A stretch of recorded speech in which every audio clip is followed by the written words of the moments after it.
Hello and welcome to Precon Decon, the video series where I deconstruct the pre-constructed decks of Magic the Gathering's history. In the last video we looked at the Mirrodin Pure deck from the MTGO exclusive Mirrodin Pure versus New Phyrexia Duel deck. So in this video I'm going to look at the second deck, which is New Phyrexia, which is a black and green deck. If you've not seen the previous video, I definitely recommend giving it a watch so you can learn like how this product was made. I say it was an MTGO exclusive, but it has a really interesting backstory in how it was made and put together. It's basically the result of a contest that WotC did at the time to make a duel deck. I think we'll see how this comes through in the duel deck in the deck list, because it's actually pretty good, I think.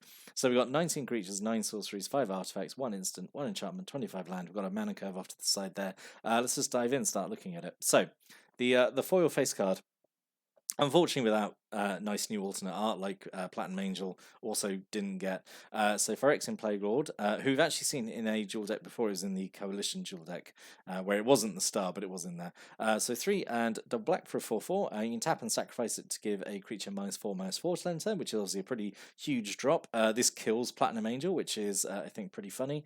Or you can sacrifice a creature to give a creature -1/-1 to end turn if you just want to like start picking off smaller creatures, sacrificing stuff you don't need anymore. There's a really big sacrifice theme in here, because I wasn't aware of the deck list going into this, but after looking at it, I was expecting to be like, oh, it's going to be like the Scars of Mirrodin decks. It's going to be, you know, really focusing on Infect, but it really isn't actually. Like, Infect is actually quite a minor theme in here. It's actually more based around sacrifice, which I think is much more interesting.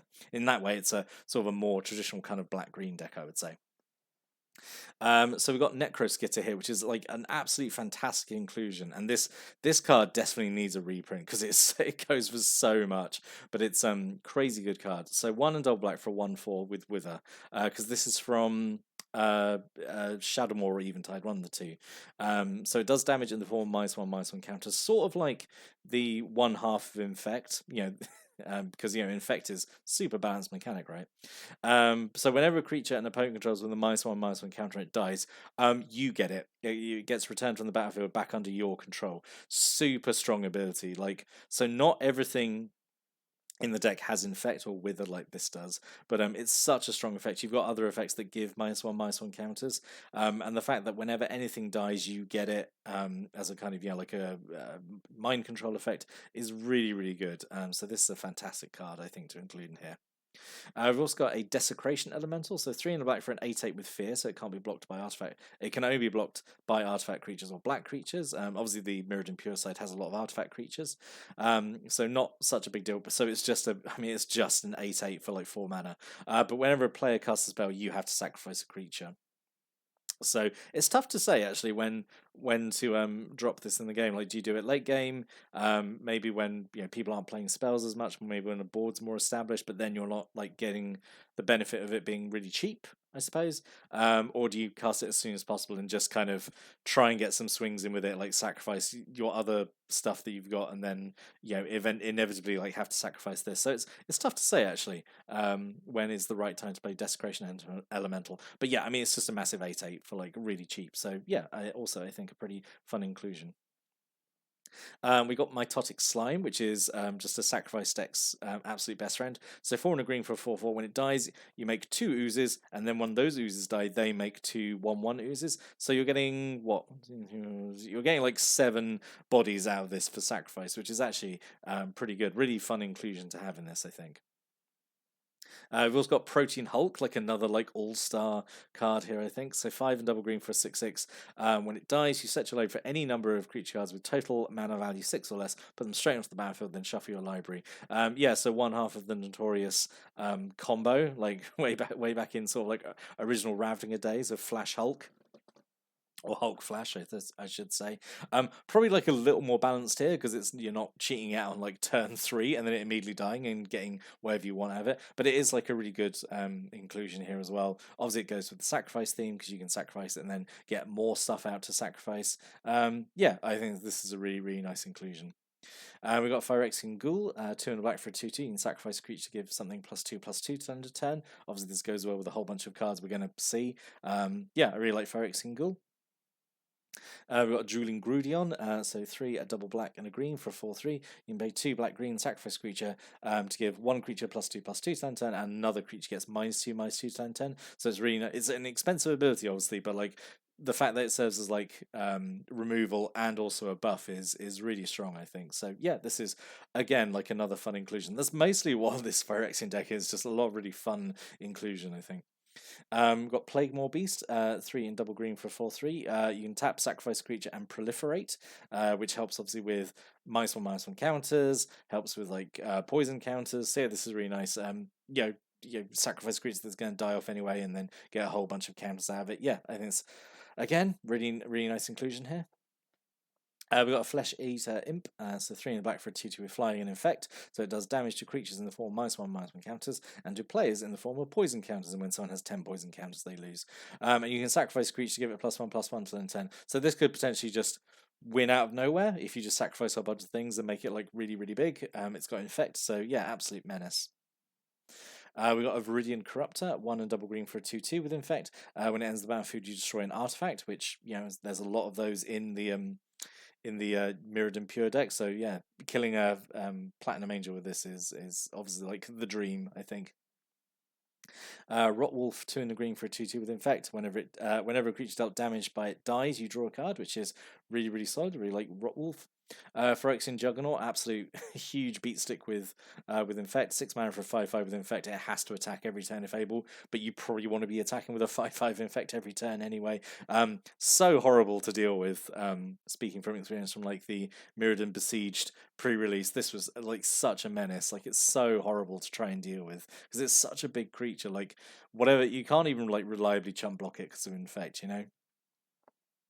And then we got a Messiah, so 2 mana for 1/1. When it dies, you make a Mer token, sure. Viridian Emissary, 1 and a green for a 2/1. When it dies, you get a basic land card onto the battlefield tapped. Again, goes really obviously nicely with all these like kind of sacrifice effects we've got in here. And Symbiotic Elf, 3 and a green for a 2/2. I would have loved this to get new like Phyrexian artwork, I suppose, of like a really gross like corrupted Viridian Elf with like bugs coming out or something would be great. And when it dies, you make 2 insect tokens. Again, just a whole bunch of like sacrifice fodder for all your effects that care about it. Single Fume Spitter, 1 black mana for a 1/1. You can sacrifice to put a -1/-1 counter on a creature. Yep, that's good. I like that. It's just very straightforward. We've got a Soul Snuffers, 2 and double black. This was a weirdly expensive card. Because I opened a bunch of these like back in Shadowmoor Eventide days, and I didn't think much of them. But like they apparently go for like a decent amount of money on the secondary market, maybe because they've been reprinted or something, and they are like like a global effect, I suppose. Yeah, but yeah, they really. I was surprised how expensive these are. Anyway. They're 3/3s, and when they enter the battlefield, you put a -1/-1 counter on every creature, like including themselves. So potentially like a whole bunch of value out of this, like a kind of like a mini board wipe, I suppose. Then we got a single Plague Mer, 2 mana for a 1/1 with Infect and taps to give you 1. Yep, so it's a mana dork that with Infect lets it really like be a lot more dangerous than it should be. Right, and then non-creature spells. So we got a Black Sun Zenith for more -1/-1 counters. X and double black. Put X -1/-1 counters on each creature, and then Black Sun Zenith gets shuffled back in, so you can then cast it again later in the game. Again, I feel like this isn't here just in case. I talked about it in the last video because there's Platinum Angel in there. If you can't deal with Platinum Angel, you cannot win. But there's also an equipment there that gives Platinum Angel Shroud, so you can't target it with any removal. So there is like a lot of like global like mind sex effects or like sacrifice effects to like really make sure there's an answer to it, I suppose, so it's not just a complete like, well, if this happens, it's an instant win. We've got Innocent Blood and Bartram Blood, which sort of do exactly the same as Black Sun Zenith. It's a global effect to like really just make sure that whole Shrouded Platinum Angel thing like doesn't happen and make the game unwinnable. These are both great. Innocent Blood is so efficient for like 1 black mana just to make everyone sacrifice. Really nice. The obviously the Playode, like as you go second, turn 1 they play something, turn 1, bam, Innocent Blood, and then like just kill something for only 1 black and no loss to yourself. Not like you haven't got things in here that you can't sacrifice as well, I suppose. But yeah, these are all great. Whole little table, whole little slide of global removal. And then we've got Spread the Sickness, 4 and a black, destroy a creature and then proliferate, which is really solid. The fact it's got no limitations what it can hit.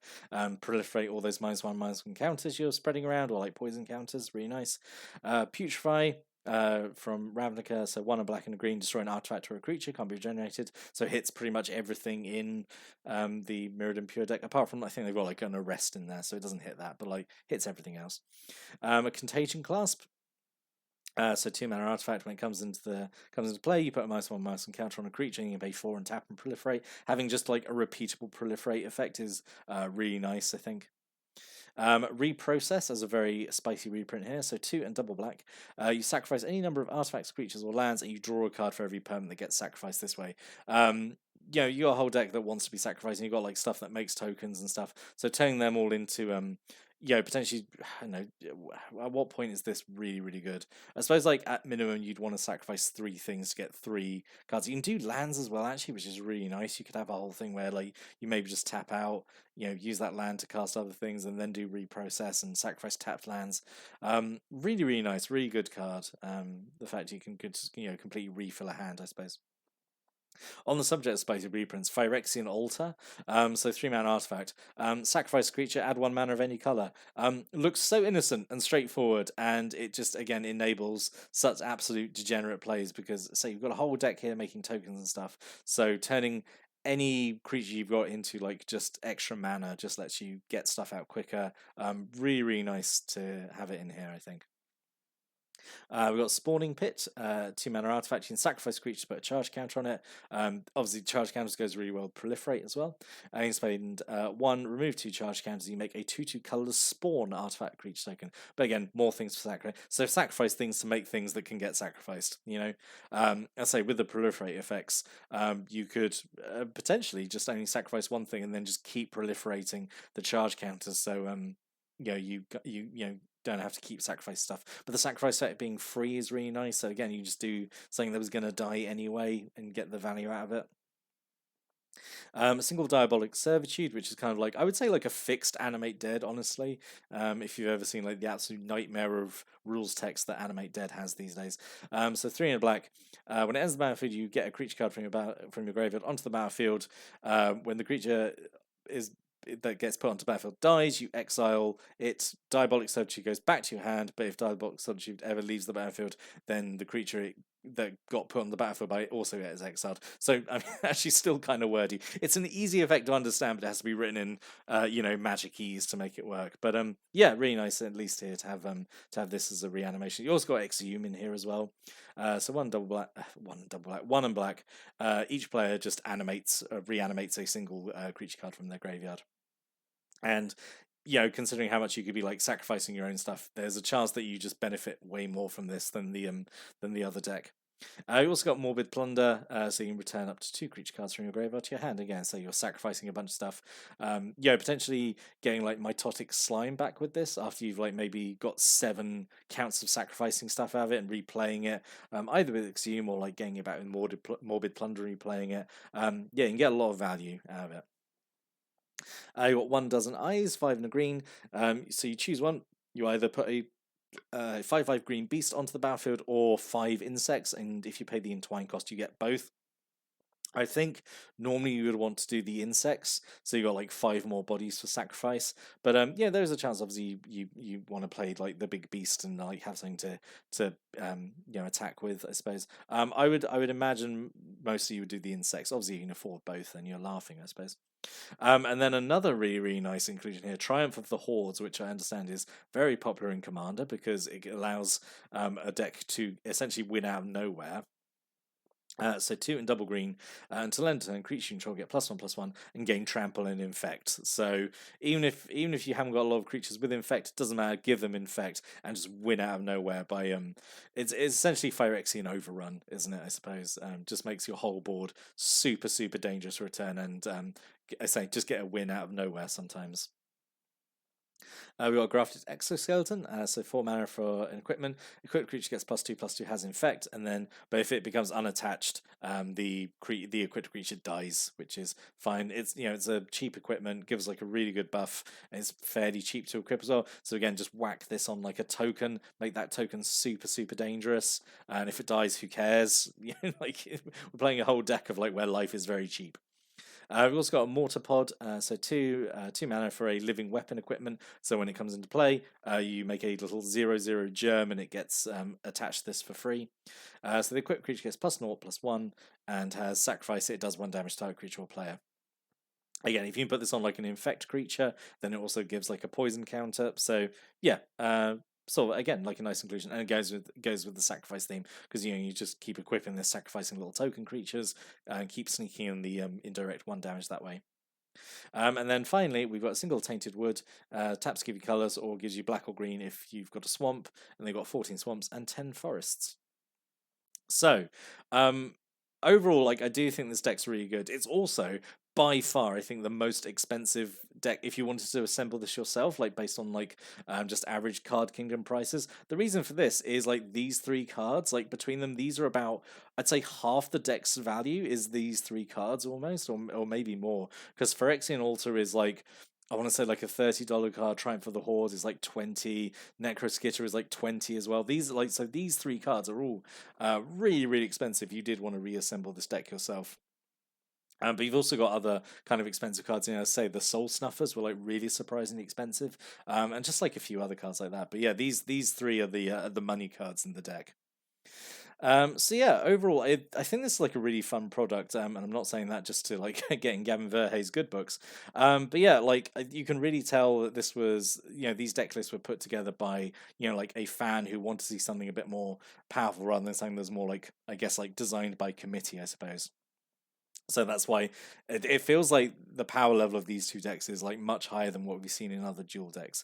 I do really like them both, but I'm gonna have to come down on the side of I really like the Phyrexian deck.